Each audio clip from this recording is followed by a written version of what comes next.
আগে একটু মন দিয়া শোনেন এই নেত্রী কি বলতেছে।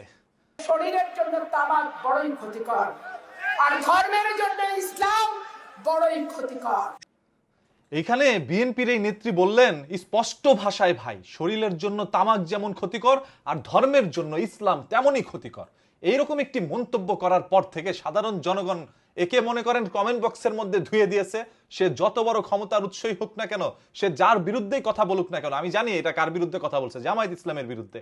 এখন জামায়াত ইসলামকেই ধরে নিয়েছে তারা যে শুধুমাত্র তারাই হচ্ছে ইসলামিক দল, আর বাকি সব মনে হয় ইসলামের বাইরে। ভাই এখন ধর্মের যদি আপনি হিসাব করতে যান তাহলে জামায়াত ইসলাম সেও যেমন মুসলমান, আপনিও তেমন মুসলমান, বিএনপির সকল নেতাকর্মীরা ম্যাক্সিমাম গুলাই মুসলমান। বিএনপির এক নেতার সামনে যে যদি এই কথাটা আপনি বলতেন, তারও তো মেনে নেওয়ার কথা না। আপনি এবার যাকেই মিন করেন, ধর্মের জন্য আবার ইসলাম কেমনে ক্ষতিকর হইল? একজন মুসলমান এই কথা বলে কেমনে? বিএনপির এই নেত্রী যার নাম হচ্ছে পাপিয়া, এখন নামের ইজ্জত রাখার জন্য কি ধরনের কাজ করছে? তিনি তো অতীতে আরো ভালো নাকি কাজ করছে, আবার জেলও খাটছে এরকম আমরা শুনছিলাম।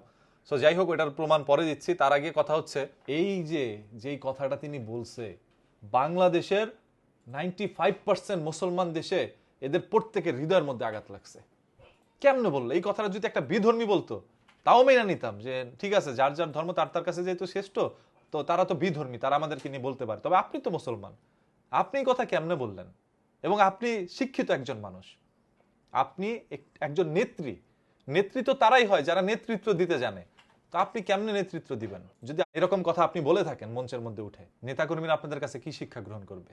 আপনার পিছনে থাকা একজন লোককেও দেখলাম না এটা নিয়ে প্রতিবাদ করতে, সবাই খালি শুনছে। এখন আপনি যেটাই মিন করেন না কেন, আপনি তো এটা বলছেন মানুষের দেহের জন্য তামাক যেমন ক্ষতিকর, তেমনি ধর্মের জন্য ইসলাম ক্ষতিকর। এই সকল মানুষগুলো যদি 1400 বছর আগে আসতো, তাহলে হয়তো বা তারা অনেক কিছু দেখতে পারতো যে মানুষ ধর্মের জন্য কি করে। তা আমরা সেটা চাই না। আমরা চাই এই দেশে সবাই স্বাধীনভাবে কথা বলুক, তবে কোনো ধর্ম নিয়ে বাজে মন্তব্য করে নয়। যে যার যার জায়গা থেকে আপনারা রাজনীতি করেন, রাজনীতি এক জিনিস, ধর্ম আর এক জিনিস। ভাই ধর্ম নিয়ে কেউ রাজনীতি করতে আইসেন না। জামায়াত ইসলাম ইসলামিক দল, এর মানে এই না যে তারা তারা যা করবে সেটাই ইসলাম। তারা হুজুর হইতে পারে, তারা ইসলামিক কিছু নিয়ম কারণ হয়তো বা মেনটেন করে বা চায় বাংলাদেশকে সেই নিয়ম কারণ মোতাবেক চালাতে। এই মানে তারা ইসলামিক দল না, সেটা ইসলামও না। জামায়াত ইসলাম মানে ইসলাম না।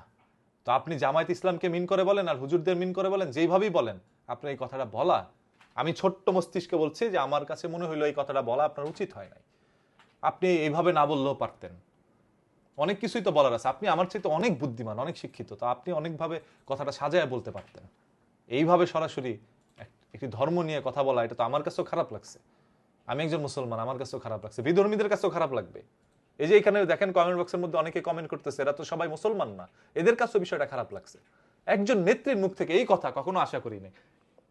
আমরা সাধারণ জনগণ, তবে বিএনপির যারা নেতাকর্মী আছেন, আপনাদের উচিত এটা নিয়ে কথা বলা। তিনি কিন্তু এই প্রায়ই বিতর্কিত কথা বলে থাকেন, যেগুলো নিয়ে বিতর্কিত সৃষ্টি হয়। এখন আমি জানি না এটাও কি একটা পলিসি নাকি মানুষের কাছে ট্রেন্ডে আসার জন্য বা মানুষের মুখে তার নাম থাকার জন্য। যেমন আমি তাকে নিয়ে কথা বলছি, এই কথাটা তিনি না বললে আমি তাকে নিয়ে ভিডিও বানাইতাম না। এরকম অসংখ্য নিউজ চ্যানেল আছে এই ধরনের কথা না বললে তাকে নিয়ে নিউজ টিউজ করতো না। আজকে হয়তো বা অনেকে ট্রেন্ডে আসার জন্য, অনেকে সমালোচনা আলোচনায় আসার জন্য এই ধরনের কাজ করে। যা কিছু করেন, তবে ধর্ম নিয়ে করেন না প্লিজ। আপনাদের কাছে অনুরোধ ভাই, আপনারাই দেশ চালাবেন, আপনাদের কাছেই ক্ষমতা যাবে, যেহেতু আপনারা নেতা নেত্রী হয়েছেন। আমরা সাধারণ মানুষ, আমরা 2 বেলা ভাত খেয়ে বাঁচতে চাই, আর আমাদের ধর্ম যেটা বলছে আমরা ওটা পালন করতে চাই। আমাদের ধর্মের বিরুদ্ধে কেউ যায় না, যে যার যার ধর্ম পালন করেন। আবার বলছি, রাজনীতির জায়গায়, ধর্ম ধর্মের জায়গায়। জামাত মানেই ইসলাম না। তাই জামাতকে বলেন আর যাকেই বলেন, আমার ধর্ম নিয়ে এভাবে কথা বললেন না।